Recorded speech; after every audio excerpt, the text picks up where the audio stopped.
Today's podcast is brought to you by International House of Tea. International House of Tea. No GMOs, all natural, blended by hand, and your favorite flavors. Look for it online. They deliver worldwide at www.internationalhouseoftea.com.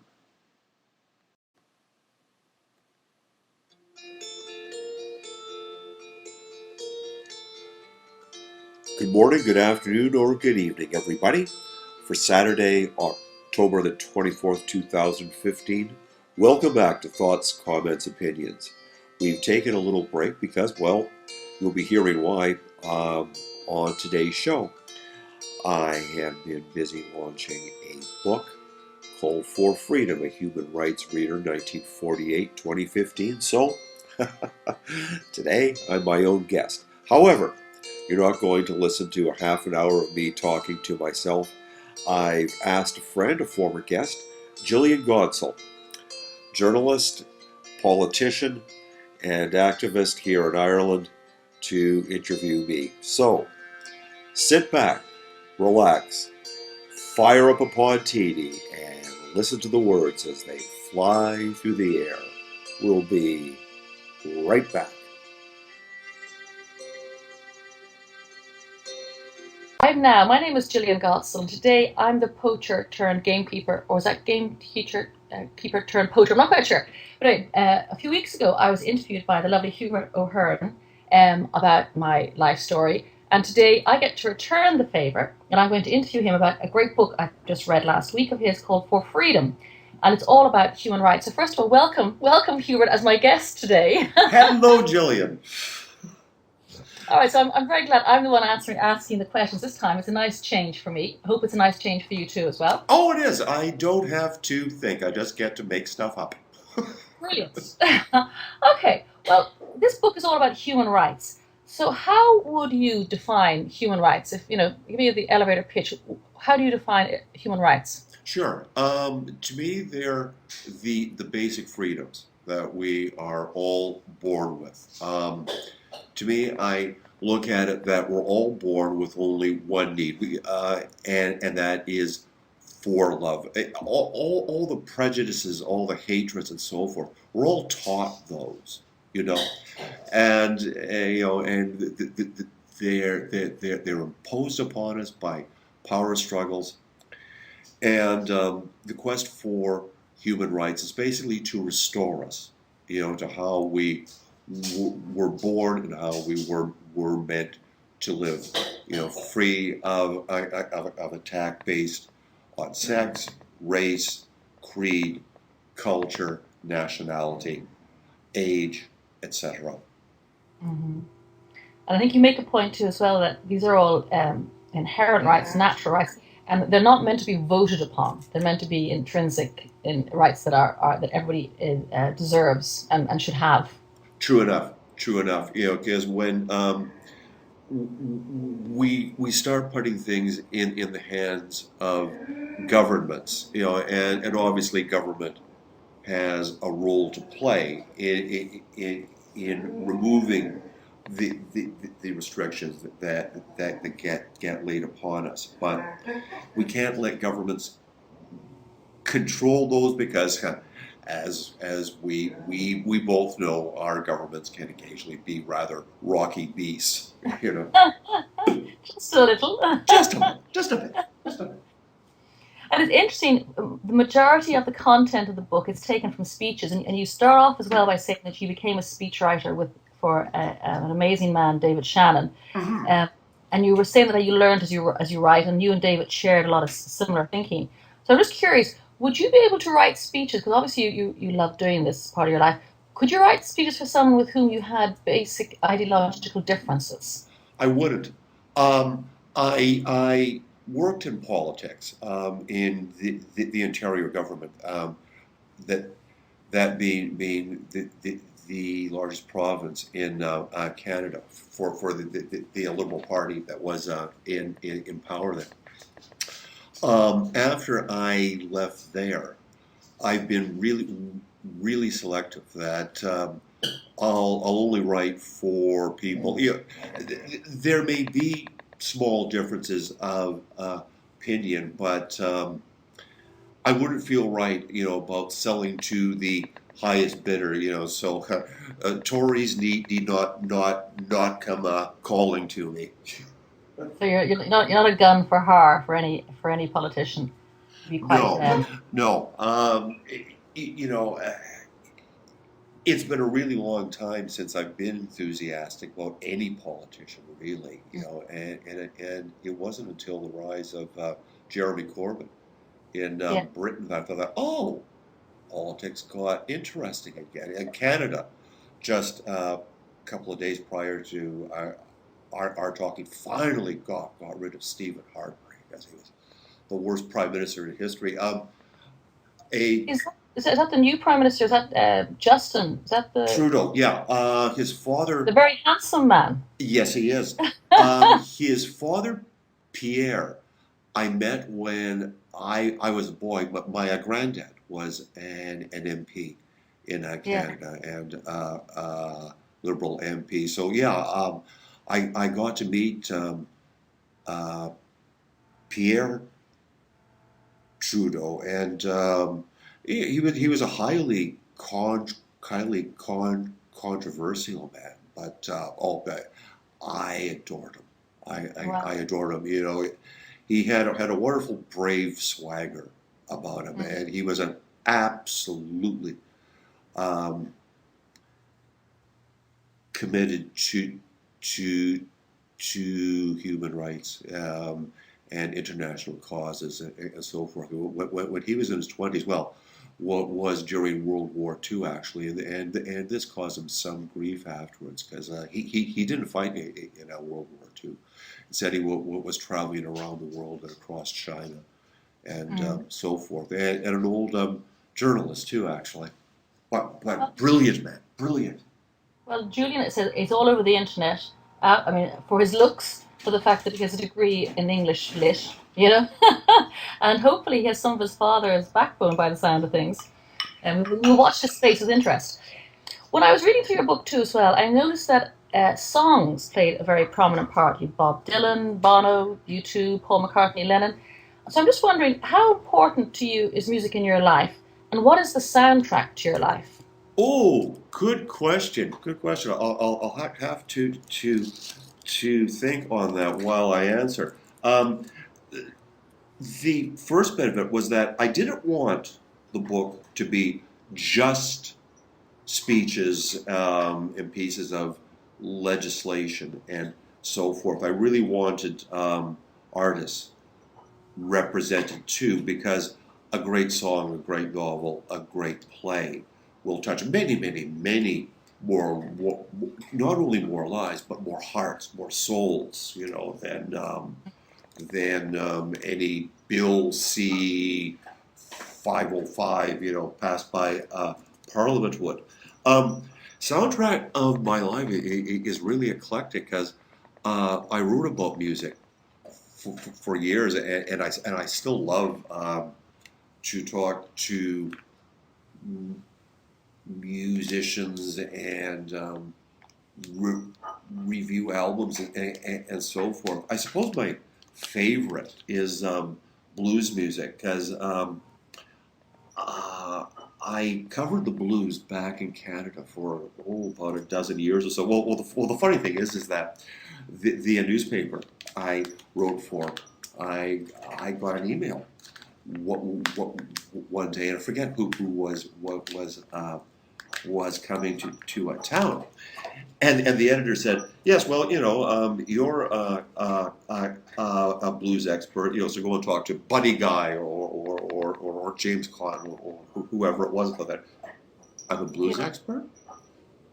Sure. I could look stuff up with the best of them, but I really grew to like the blues people. I have no problem at all with the big rockers either, but their management can be sure hell to deal with. But the blues people are like, oh, you want to talk to us?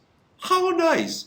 Come into our trailer, have some wine, have a sit. So a lot of them are dear friends. Like um, Kelly Hunt and Dana Fuchs and so forth. They're just really genuine people. Wow. Wow. I think I'm going to become a blues fan now too. You've convinced me. Now, there's one thing I'm going to say I will take issue with.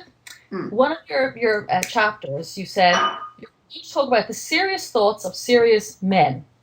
I'm going, well, where are the women? So there is, Good and I point. know there's one or two women in it. There's Doris Lessing's mentioned, but it is mostly men. So Yes. in your book too, I want the serious thoughts of serious women. You know what? That will actually be the next volume. I completely agree with you. When I was Good. was done with it, I thought that women are seriously underrepresented Yeah. in this book. I mean, yes,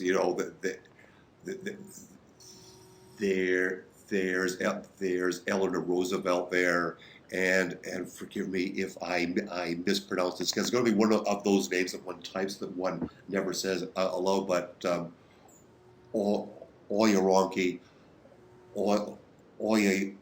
Oyawumi. Oh, my apologies, madam. I have mangled your I'm name. not even going to try. Yeah, but yeah, no, it's a serious underrepresentation. So the next volume Yeah. is going to be based on that. And actually, the next thoughts, comments, opinions that I'm hosting, I'll be talking to Susan Thistlethwaite, who's written a fantastic book called Women's Bodies as a Battlefield, which is an incredibly moving work. But Sure. yeah, Okay. I shall forgive you on this occasion. I know you'll do it, so thank you. So tell me too. Then you mentioned Roosevelt at the start, and his State of the Union address, and you identified the four freedoms that he spoke about: freedom of speech, freedom to worship whatever God you wanted, freedom from want, and freedom from fear. Do you think those four basic freedoms, as identified by Roosevelt, have they changed much? Do you think in the intervening years? No, not the concept of it. And that was also a question I had at the outset of where do I start? You know, do do I go back, to Plato and Socrates or Code of Hammurabi, or Rousseau? Or where do I start? And within the West anyway. And forgive my dog for clunking her bowl across the floor. Um, but the four freedom speech leading into to the UN declaration seemed to be the start of the present movement of it. The funny thing is that, and certainly in the U.S., which is a horribly polarized mess now. If you put that four freedom speech before them with the author's name left out, probably a lot of Americans, a lot of congressmen said, "Oh no, that this is far too radical for us." And then you go back and you just say where it came from. And interesting too as well. And you also went through the UN's Universal Declaration of Rights as well. And interesting, I went through them. A lot of them were very, humans are born free, equal rights, dignity, right of liberty, slavery, no torture. And I loved the 15th one. Everyone has a right to a nationality, and nobody can arbitrarily be deprived of that right or denied the right to change their nationality. That's kind of cool, isn't it? So there's sort of a kind of flexibility. You think that just because, so if you wanted to be born Canadian, that's great, or you could change to being something else, and there wasn't any reason why you couldn't do that. Yeah, well, and it's certainly something I take to heart, having emigrated. I have a little pet philosophy inside of me that I think that only the odd, very, very lucky person is actually born where they're meant to live. that I think that there are areas, cultures, the land itself that responds to our individual energies. I think that in a lot of ways, we need to spend our lives finding where home really is. I know Mm. that when I got off the plane in Dublin on 12/12/12, December 12th, 2012, I instantly felt at home, even though I'd only been here the once. Mm. When I was 10. But yeah, there's another bit. I was tempted to put this in the book as well. One of Charlie Chaplin's lesser known films, A King of New York, or rather, A King in New York. There's a wonderful speech he gives where he damns the very Yeah. notion of a passport. you know, and I heartily agree. Especially when we're looking at the refugee crisis now. I mean, it is absolutely appalling that these poor people have had their towns absolutely obliterated by bombs, and all they want Yeah. is a bit of peace, but they're seen as somehow Mm. evil and invaders. And Harper, who Canada just kicked out of office, he was implying that, well, there's probably a lot of terrorists there, and he used the phrase, they're Mm. barbaric practices. Dear God. Yeah. I think it's interesting. That kind of brings up to what I was going to touch on next. We were talking about television and censorship, Yeah. especially with regard to war, and looking at from the early, obviously, popularity of TV. Like you were saying, in '45 there was 10,000 TV sets in the US. Yeah. Rush forward to 1960, 60 million. There's huge jump. And so, that on the one hand, war and issues like that were being televised. But then you talk about the death of TV news. It only lasted about 50 years, and you mentioned the Phil Donahue fiasco. But what's interesting, do you think it's turning around now because we have citizens television, because we have everyone has a smartphone? Do you think No. that no, you think it's No. still? No. I honestly don't. Um, let me let me see how I can put this without it being a half an hour lecture on the subject. What I'm seeing more and more is that, yeah, there's an absolute flood of information out there, but yeah, I'm seeing people becoming even more polarized than Mm. what they were before the spread of the internet. I think that what is going on is that we pick and choose um, opinions, and magazines and commentators and blogs or whatever that already agree with us. So rather than coming together as a community, it's more like we're all wedged into our little sniper's nests.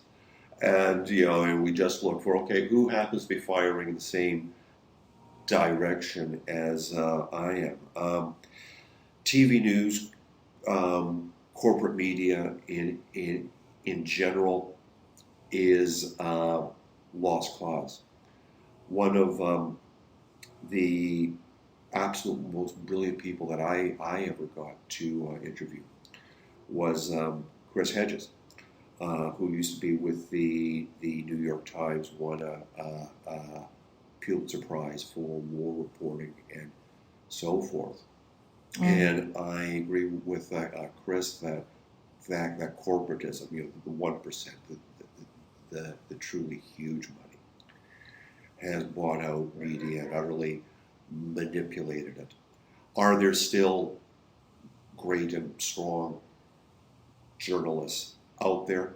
By all means, but they're very much a minority, and they have to fight for uh, their existence, their careers within their own papers or magazines or online Yeah. presence. You know. Yeah, and I think, I mean, you're right, because And sometimes when I watch my feeds that I watch on Twitter, Facebook, whatever, I'm in a social media bubble, and of course I follow people who have similar ideas to me. So I see all the Exactly. things that I want to see, and I think, gosh, the world is in outrage over the terrible treatment, for example, of the refugees, not realizing that there's someone sitting next to me whose social media filter is showing them all these contrary videos and saying they were being invaded and the swarms of migrants are coming. So it's funny, you can think with the social media that the world is thinking the way you are, and it's only the part of the world that you're following. Exactly. It's quite scary. Exactly. When big media worked, and I remember the Watergate period very well. I was captivated by the TV coverage of it. But media like and North American examples, obviously like the Washington Post or the New York Times, the LA Times, or the CBS network, they were important.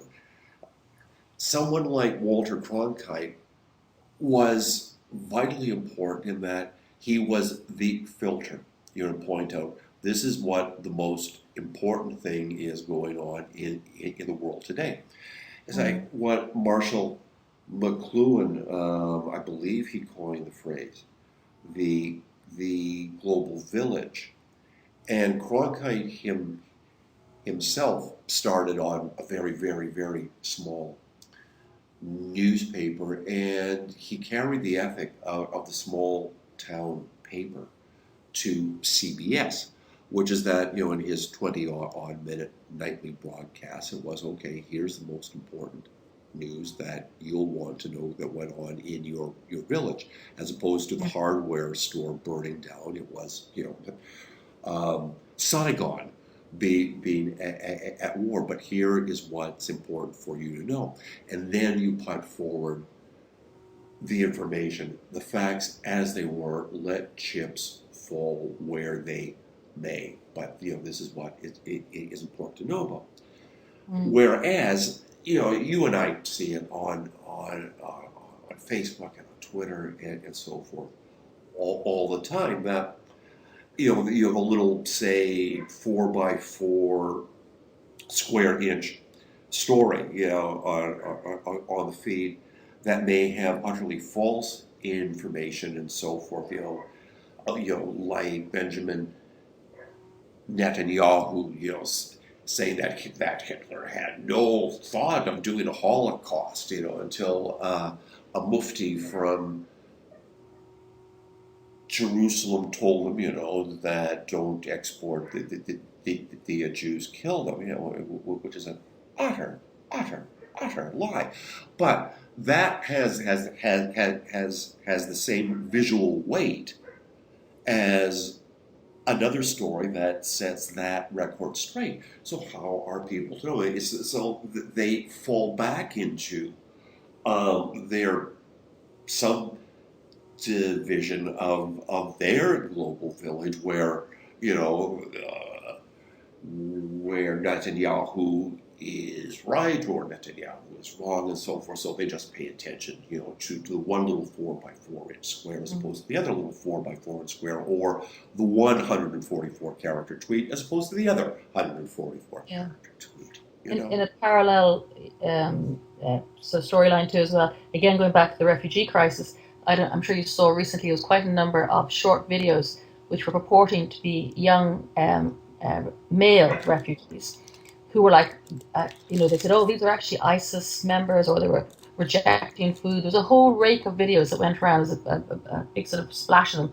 And they were all out of context. They were all not true. They were from several years ago. They had no bearing on truth. And someone had put them together to create more anger and resistance against the refugees. And again, calling them ISIS terrorists and migrants, and questioning the fact there were some people who were saying, why are all the young men coming first? And I was at a talk recently where the speaker from the UN was saying, young men always travel first. That's how it happens. When you have huge displacement of people, the young men go out first because they have to. They have to try and find something better for their families and send for them. This is a Indeed. natural. This is nothing strange. It's quite a natural thing because often the old, the infirm, and the vulnerable can't make that journey. And the idea is that they will go back and call for their families. So it is very interesting when you see huge untruths put out there purporting to be accurate, and in the and as a way of diminishing and reducing people's rights, which is horrendous. And when I was reading your book, I the one thing I said to you at the very start too as well. You had your playwright Nelson Mandela, of course, was mentioned, Martin Luther King, and you included the letter from Birmingham jail. What a fantastic piece of writing, of literature! It is absolutely amazing. The whole idea about non-violence and what is what is acceptable, and why you use direct action, because it's a means of negotiation when all other avenues have failed. And I just fantastic. How did you choose that particular letter from Martin Luther King? It was hard knowing which of Dr. King's pieces to put in. There's of course the "I Have a Dream" speech, and so many pieces. But I chose that one because I thought that it would be the most directly relevant to today. In particular, because I was thinking of, pardon me, the American audience, where the churches, certainly not all, but many, have become voices for conservatism, for us against them. And of course, King is expressing his frustration with the other ministers within the Southern Baptist Leadership Council, saying that, come on, you need to get on board. You need to motivate your people towards the greater freedom for our people. So that was why I chose it. And as you say, it is absolutely brilliant, visceral writing. Yeah, very powerful. I even loved just the English, the pure language itself is absolutely beautiful. And the whole idea of, when you're going to, an idea of an unjust law, and you're going to break an unjust law, but how you do it, you do it openly, and you embrace the consequences. I thought, wow, because you have to create a crisis situation to prove it's an unjust law. So you're not just going to break it and go and run away and say, oh, it's an unjust law, I don't have to obey it. But you accept the responsibility, thereby showing how unjust it is. So I just thought, this the language. I don't know. I think often people, when they go to jail, they write some really, really good speeches. Oh heavens, yes, yeah. Antonio Gramsci, and Ezra Pound, and so forth. Yeah, I think all writers ought to do little time. It's like what Samuel Johnson said of the guillotine. It concentrates the mind wonderfully. Well, I have a sneaking thing that when I was going through all my debt stuff and fighting the banks, that I was kind of saying, put me in jail, why don't you? Put me in jail. Sadly, they never did. Or maybe it's just as well. Maybe I would have romantic notions of my writing from jail. I don't know. But another thing too, which I thought was really interesting as well, was Jimmy Carter. Now, he would have come largely under my radar, and I just read some of the stuff that you had included, and I thought, wow, and I had no idea. And as a non-American, perhaps, and I always knew he was a peanut farmer, and I had nice sort of thoughts about him. I never had anything bad thoughts about him. But I was so impressed with his upbringing that you illustrated, and some of his speeches, and the notion that he said, very clearly, which is so relevant today, you can't expect the privilege to vote for the less privileged, and even more importantly, have the children of privilege to put things right. And I thought that's a very, very powerful message for today. And he said that while Ted Kennedy was sat right next to him. Yeah. Yeah. The Law Day speech. The funny thing is that while he was president, and in 1980 he was challenged by Ted Kennedy for the Democratic nomination, and I was all in for a Teddy. You know, I was in Canada because of all the past politicians. You know, if there was anyone who ever really motivated me to go on to this work, it was Bobby Kennedy. Mm.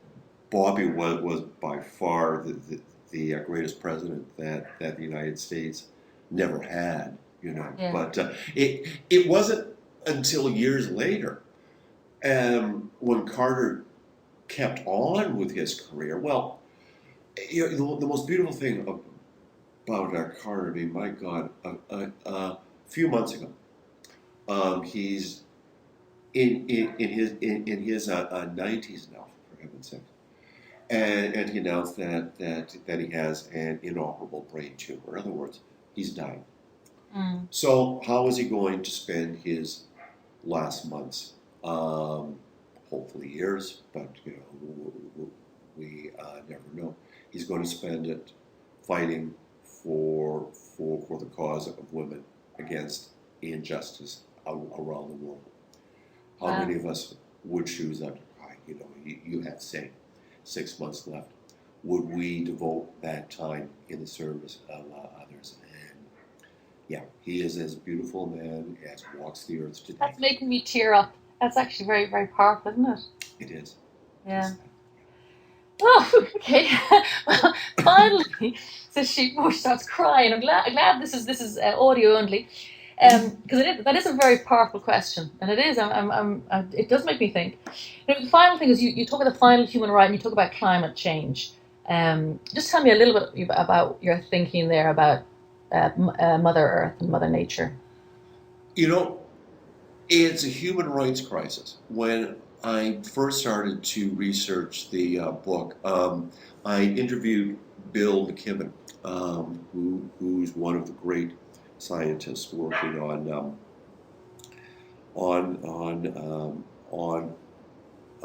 the global climate change. And Bill pointed out to me that it's a human rights issue.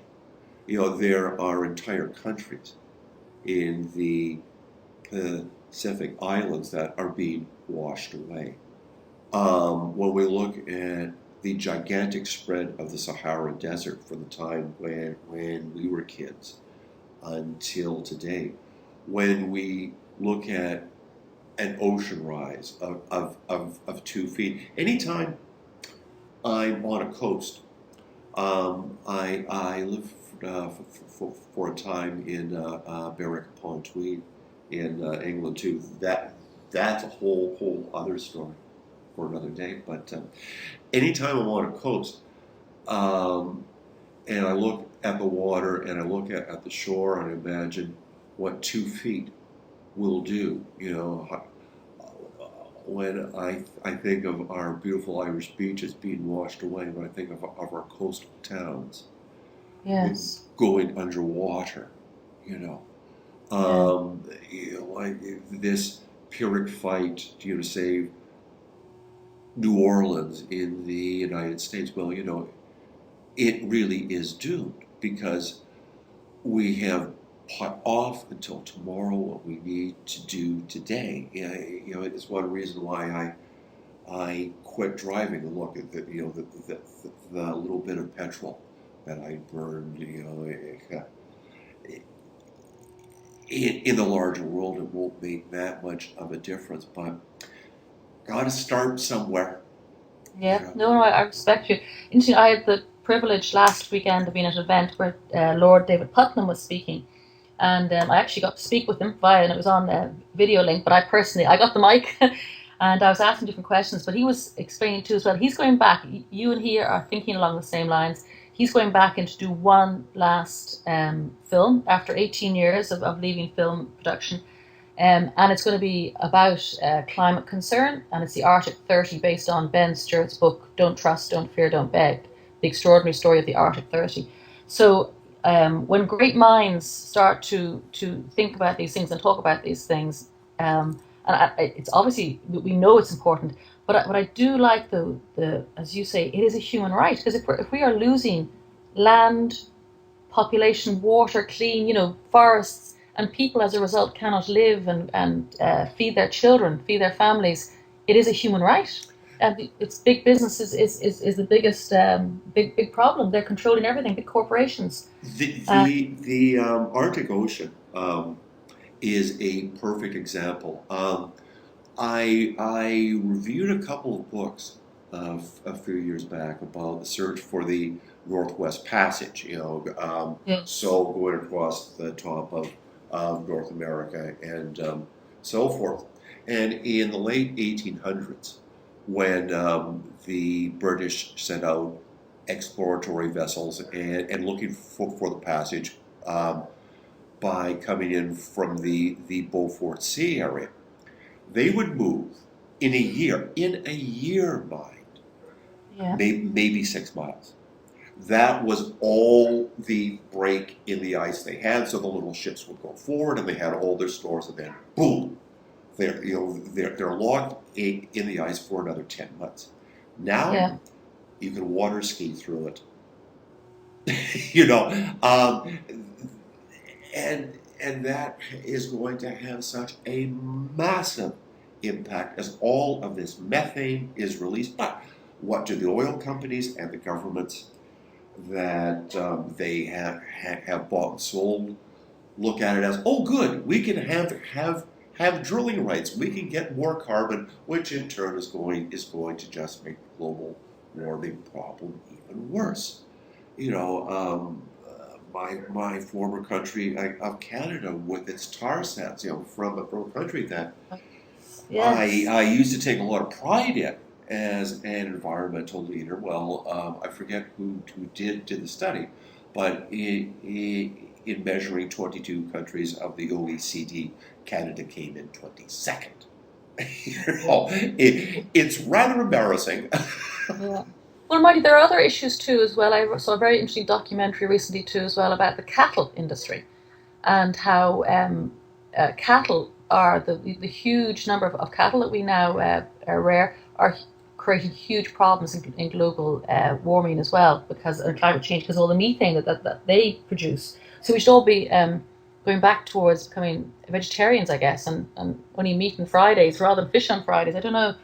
It's a very scary thing, especially I know as a parent myself with two kids. It's worrying to think what comes down the line to them. And I think Indeed, the yes. chilling thing that you said earlier, which is very, very pertinent and really puts things in context, is that if you look at any coastline, imagine what 2 feet of water will do. Yes. That's massive. That is really scary. Yes. Yes. Yeah.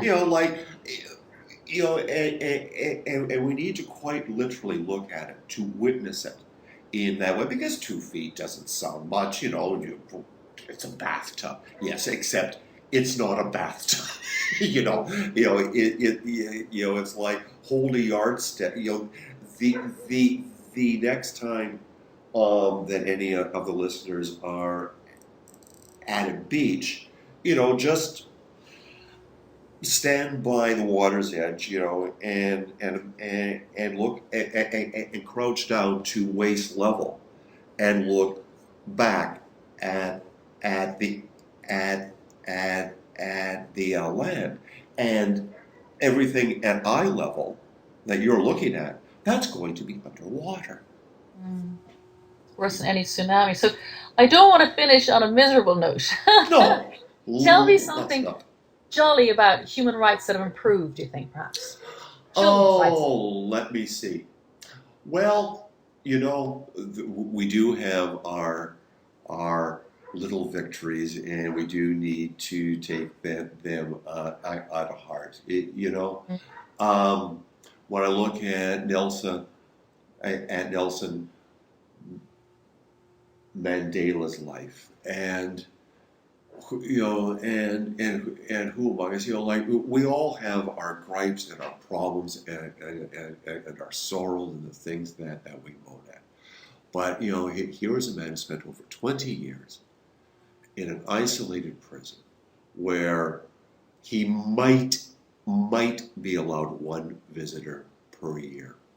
And how does he count come out of that as a man of absolute peace and joy, became a very good friend of one of his guards, so we can just hold on onto that. So long as, and here again, how were we born? We didn't know what food was, we didn't know what water was, we even have to be taught how to breathe. But we know how to love. We want to reach out and we want to hug our babbies. So hold on to that very first thought, carry that through with you every day, and, well, we'll get by. That is absolutely wonderful. You made me emotional again. That's 3 times, I think. That is a wonderful, wonderful conclusion. We hold on to love, and that is absolutely wonderful. I thoroughly enjoyed reading your book. I loved the thought-provoking essays and commentary, and just revisits, as I say, that letter from Birmingham jail. It was a pleasure to read after so many years of not having read it. So thank you very much, Hubert. I really enjoyed your book, and all I can say is that I encourage everybody else to pick up a copy as well. Fantastic. Available on Amazon worldwide. Unfortunately, not available in Macedonia because Amazon delivers there. So you look up my darling fiance. I'll be mailing her one. So take care, Jillian. Thanks a million. I truly appreciate this. No, it's brilliant. Thank you so much. Cheers.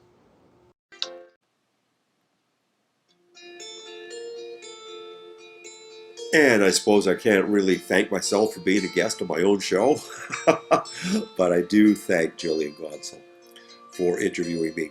I'm recording this before we've done the actual interview, so heaven only knows what kind of crap came out of my mouth, but I hope you enjoyed that. Hope that you'll give a look at the book too. It is available in the Kindle lending library, as well as being available for purchase. And if you drop me a line, I will happily send you a Christmas card that you can stick inside the book. Anyway, later this week, we have on Susan Thistlethwaite, who will be discussing her fabulous book, Women's Bodies as a Battlefield, where we'll get into the whole issue of gender discrimination and abuse against women. Looking forward to that. And as always, if you have an idea for a guest for thoughts, comments, opinions, do drop us a line. We'd love to hear from you. And as always, from those of us who work the late shift here in beautiful Ireland, good night, everybody. Be seeing you.